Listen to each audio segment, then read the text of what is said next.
Basuhuze kandi mbifurize ibi byiza mwebwe mudukurikiye mu mpande zitandukanye, mbabwire ko habayeho gukozanyaho hagati y'ingabo z'u Rwanda n'igisirikare cya Repubulika ya Demokarasi ya Kongo. Ni icyakurikiye rero iraswa ry'umusirikare wa Repubulika ya Demokarasi ya Kongo bavuga ko ari umujepe usanzwe uri mu barinda Perezida Tshisekedi muri iki gihugu, nyuma y'uko umusirikare wa Kongo Kinshasa arasubiye ku mupaka uhuza iki gihugu n'u Rwanda, ariko yamaze kugera ku butaka bw'u Rwanda hakaba habaye gukozanyaho hagati ya RDF na FARDC. Byatangajwe n'igisirikare cy'u Rwanda mu itangazo cyashyize hanze kuri uyu wa gatanu tariki ya 3 Werurwe, nyuma y'uko habayeho iraswa ry'uyu musirikare wa FARDC. Itangazo rya RDF rivuga ko uyu musirikare yarashwe agana saa 11:35 z'umugoroba wo kuri uyu wa gatanu, ubwo yinjiraga mu Rwanda arasa ku basirikare b'u Rwanda bari ku mipaka yombi ya Grande Barriere ndetse na Petite Barriere. RDF ivuga ko abasirikare bayo ngo bahise barasa uyu musirikare wa FARDC bakamwivuna. Itangaza ko abandi basirikare ba FARDC bahise batangira kurasa ku birindiro bya RDF, bituma habaho kurasana by'igihe gito, ariko ubu akaba hari umutuzo. Si rimwe cyangwa kabiri abasirikare ba FARDC binjiye ku butaka bw'u Rwanda barasa nabo bakaraswa bakasiga ubuzima, kuko kuba ibibazo hagati y'u Rwanda na RDC byavuka hamaze kuraswa abarenga 3 kugeza magingo yangaya. Mu yandi makuru, umusirikare wa FARDC ufite ipeti rya colonel akaba yunze kuri M23 ajyana n'abasirikare benshi cyane. Umusirikare wa FARDC ufite ipeti rya colonel yateye umugongo iki gisirikare cya Repubulika ya Demokarasi ya Kongo, yiyunga kuri M23 ndetse n'abasirikare benshi cyane yakuye muri iki gisirikare. Uyu musirikare ni Colonel Byinshi, wari uri mu bakomeye mu gisirikare cya Repubulika ya Demokarasi ya Kongo FARDC, wafashe icyemezo cyo kugitera ishote kubera imigenzereze itanoze akibonamo.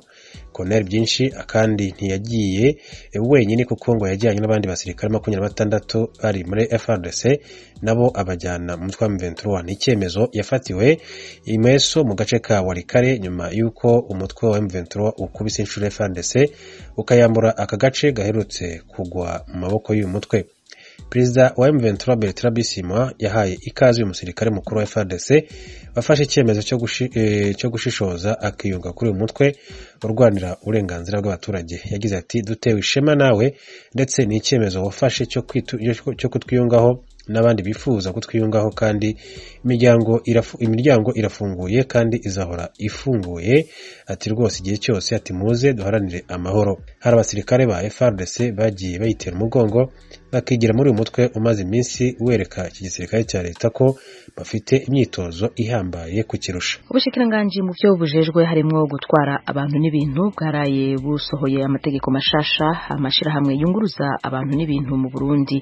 Ayo mategeko akaba arimwo amafaranga azorihwa n'ayo mashirahamwe kugira haronke urupapuro ruyemerera gukora ako kazi. Ni inkuru ya mugenzi wacu Thierry Ndayishimiye. Mu nama yatunganijwe kuri uyu wa kabiri n'ubushikiranganje bw'ubudandaji gutwara abantu amahinguriro n'ingenzi, umuyobozi mukuru ajejwe gutwara abantu n'ibintu muri ubwo bushikiranganje Innocent Nibizi yabanje kumenyesha abaserukira amashirahamwe yunguruza abantu n'ibintu mu Burundi amategeko mashasha agiye kubagenga ashimikiye na cane ku mafaranga azohora atangwa.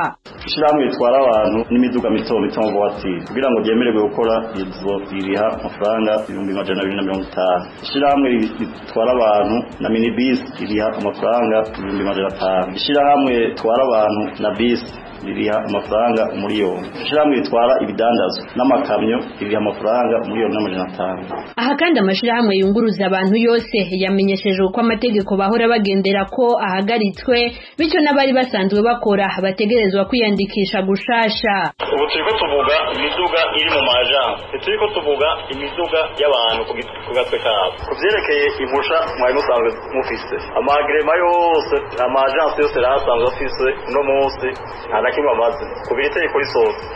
Ivyo mubimenye yuko kubiteye kuri sose mutegerezwa kwiyandikisha gushasha. Umwe mu bahagarariye amashirahamwe asanzwe atwara abantu haba mu gihugu no hanze yaco barashima ayo mategeko mashasha, ariko bagasaba ko yoshirwa mu ngiro abahora bikikamukiza mu gutwara abantu batavyemerewe bakigizwayo. Nirampe Basharire yaserukiye Volcano ikorera Bujumbura, Kigali na Kampala, na Nduwimana Dieudonné akorera mu gihugu hagati c'u Burundi. Aho ushobora gusanga umuntu yazanye umutahe uboneka imodokari zikwiye, mugabo ugasanga rikaragirana bijya bita concurrence, higanwa n'abantu badafite umutahe. Ingingo yafashwe mufate ingingo zo kwishira mu ngiro uko tungana ngaho tugiye tuvugisha ukuri.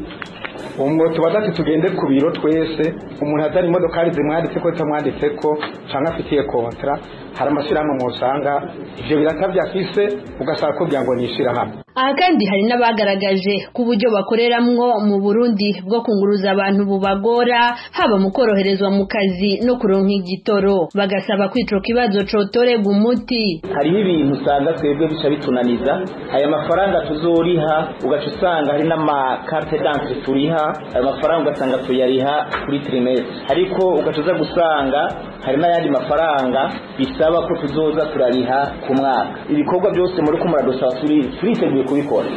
Hari ikibazo dufite mbega ko dukorera ngaha twadufite ikibazo ca karibira ariko nta kigoro leta iri kirashiramo kugira ngo amakaribira ashobore kubonekana kugira ngo twebwe nk'abadandaza bishoboke kunguruza abantu n'ibintu byabo. Kwizera Pascal aserukira ishirahamwe risanzwe rizana imodoka mu Burundi rizivanye ku kivuko ca Dar es Salaam nawe asaba ko bazoba barisha ayo mafaranga abokingirwa mu kazi kabo. Uyu munsi mutubwiye yuko iye kuriha amafaranga miliyoni 2 kugira turonye uko ruhusha nitwariha izo miliyoni 2 kumajana hategekanijwe iki kugira ngo uwo muntu yarishe miliyoni 2 akingirwe. Ku bibazo byose byashikirijwe n'abaserukira amashirahamwe yunguruza abantu birimo n'abakora ubukomisiyoneri muri ico gisata co kunguruza abantu, umuyobozi mukuru yajeje gutwara abantu n'ibintu yasabye ko hobaho gukorana kwa hafi abagaragaye bagashengezwa. Amenyesha kandi ko bagiye gushiramo inguvu abadokorera mu mategeko bose bahanwe n'ibibazo bihari bitorega umuti. Twatwaye amasitasiyo z'ya modoka teza kumwesha kugira ngo abantu biyunguruza borohere kuko bitwara abantu benshi borohereze twebwe ntaco zitokora igihe gitosha ikintu cyane twatwaye amasitasiyo baraziza amasitasiyo twatwaye pare amazone yari amazone atatu ababazana imiduga nayo bakavuga yuko za fere promenade ikaja gutwara abantu n'ibintu twireke tujya mw'ibyo kanajejwe babajejwe ku uruja n'uruza mu barabara mu telefone. Naho amategeko nka yose agenga ico gisata ategerezwa guhinduka. Innocent Nibizi yamenyesheje ko marangi ategerezwa gusigwa imiduga yunguruza abantu atahindutse aho ku modoka zikorera mu gisagara ca Bujumbura ari rangi ry'ubururu n'igera ndetse n'irangi ry'umuhondo n'igera ku miduga yunguruza abantu ija hagati mu gihugu. Abasanzwe bajabuka imbibe z'u Burundi nabo yabibukije kuja babanza gusuzuma ibyangombwa ko bikwiye no gushiraho ikiranga ishirahamwe imodoka zikoreramwo cemewe. Kwigenekerezo rya 31 ukwezi kwa gatatu uyu mwaka niyo sango ntarengwa ubwo bushikiranganje bwatanze kuri ayo mashirahamwe kuba yashize mu ngiro ibyo asabwa bashobore kubandanya akazi kabo neza. Thierry Ndayishimiye, Ijwi ry'Amerika, Kigali. Urakoze Thierry kuri iyo nkuru. Mu gice cya kabiri cy'inkuru yabo mu bwoko bw'abatwa bo mu karere ka Kisoro mu burengero bwa Uganda, turasuzuma uburyo imiryango y'ubwo bwoko bw'abatwa ibayeho kuva bakuwe mu mashamba na leta mu mwaka w'1990. bavuga ko birenganijwe na leta yabirukanye ku butaka bwabo. Muri iki gice twumviriza ico leta ivuga. Ni inkuru ya Ignatius Bahizi muri Uganda. Mu gice cya mbere cy'inkuru twabagejejeho abatwa batuye mu nkengero z'ishamba ry'inzitane rya Bwindi batujanye muri iryo shamba kutwereka uko bari babayeho mbere yo kurikurwamo.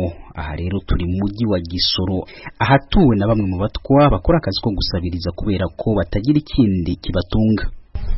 Ajagamo n'impombo musa ajagamo n'ubuhura nta kintu cyamurabidashe tuzukizi. Aha ni Mikingo mu mujyi wa Gisoro kubera ubucukire n'imiterere y'amazu batuyemo iyo hageze wagira ngo n'inkambi y'impunzi. Igitangaje nuko aha batujwe hubatswe ku ruhande rw'icyicaro gikuru cya leta ibashinzwe. Ijwi rya Amerika ryaganiriye na bamwe muri bo kugira ngo twumve uko ubuzima bumeze muri iyi myaka 30 bamaze hanze y'amashamba. Kubu dutagiye mu baturage nanga ntagiye mu town gutoragura tatso kurya ntabona kwe nk'abano bana ntibagira ubufasha bwo kugira ngo baza kusuri no kwirirwa barabunga mbe natwe badufata nka za mayibobo kubera kuburi imibereho niyo mibereho yacu yahana. Umubabaro n'agahinda by'imiryango y'abatwa muri Uganda bigaragarira buri wese ku maso ukanabyumva mu ndirimbo zabo.